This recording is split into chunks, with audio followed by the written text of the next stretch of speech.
लोकसभा चुनाव 2024 से पहले क्या अपर्णा यादव अपना इरादा बदल के बीजेपी का साथ छोड़ के समाजवादी पार्टी में वापसी करती नजर आ सकती हैं?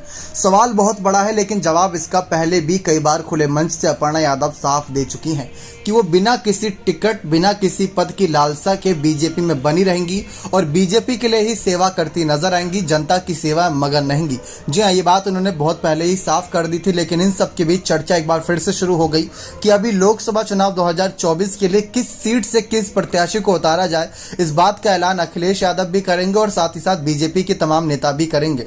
लेकिन क्या अपर्णा यादव इस काबिल हैं कि लोकसभा चुनाव में बीजेपी उन्हें कोई बड़ी जिम्मेदारी दे?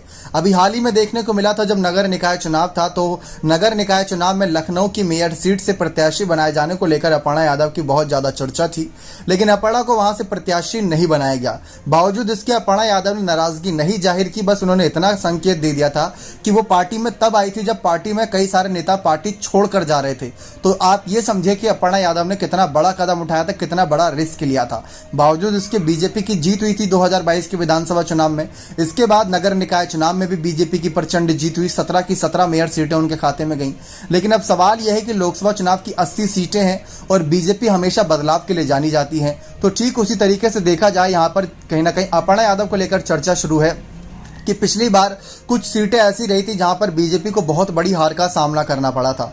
जैसे अभी हाल ही मैनपुरी की बात कर ले, 2022 के चुनाव में मैनपुरी रघुराज सिंह शाक्य को उतारा तो वहां पर तगड़ी हार हुई थी उनकी। बावजूद उसकी चर्चा इस बात की है कि क्या यहां से किसी और को उतारा जा सकता है। चर्चा तो वहां पर अपर्णा यादव को लेकर भी थी, लेकिन समाजवादी पार्टी में वापसी को लेकर अपर्णा यादव का फैसला साफ था कि वो जेठ अखिलेश का मान सम्मान करती हैं, परिवार का मान सम्मान करती हैं, परिवार के साथ हमेशा बनी रहती हैं। लेकिन जब पार्टी की आती बात तो विचारधारा अलग हो जाती है और इसी वजह से अखिलेश यादव के थोड़ा खिलाफत में नजर आती हैं। और अखिलेश यादव भी जहां तक शायद नहीं चाहते कि अपर्णा आए या फिर उनको टिकट मिले।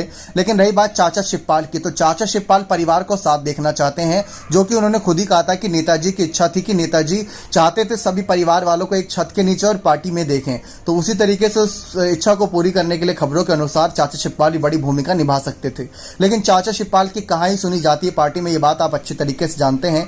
राम गोपाल यादव या फिर यहाँ पर अखिलेश यादव भी ज्यादा बड़े फैसले लेते हैं। बाकी आपको क्या लगता है कि अगर यहाँ पर अपर्णा यादव वापसी कर जाती हैं तो अपर्णा के लिए कई सारी सीट यहाँ पर समाजवादी पार्टी में हो सकती हैं कि यहाँ पर क्या कुछ उनके पास मौका रहे। लेकिन बीजेपी की तरफ से भी देखते हैं क्या कुछ अपॉर्चुनिटी के रास्ते खुले रहेंगे। बने रहे चैनल के साथ, बहुत बहुत धन्यवाद।